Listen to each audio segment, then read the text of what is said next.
Okay, so we're just going to run through some of the policies with regards to returns, which sometimes literally come unstuck. What we need to look at initially is returns that are not really viable from a manufacturing point of view. The warranty on Vibram Five Fingers is based on manufacturing faults. So when we get a return like this, where you can see there's glue that's come unstuck all the way round, what that tells us is that this pair of shoes, actually these ones aren't the worst, but these ones are a bit more.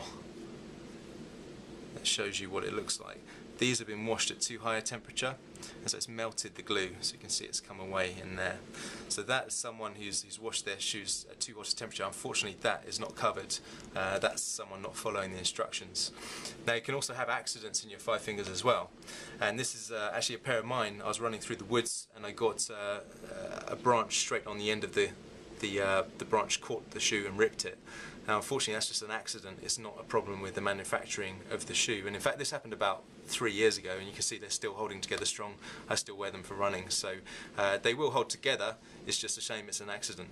One of the more common things that we see is this kind of an incident here, where you've got a little nick just above the big toe, most commonly, and that's where someone has been walking along. They've just not lifted their foot enough and it's caught the ground and flipped it over, and they've scraped their big toe against the ground. Now, that also would be classified as an accident. It's not a manufacturing fault.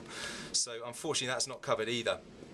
One other thing to mention is fakes. There are some fakes out there. You can tell they're fake because they've got no arch curvature in them. So none of these shoes, none of the Five Fingers have arch support, but they are contoured to the arch. This is completely flat throughout.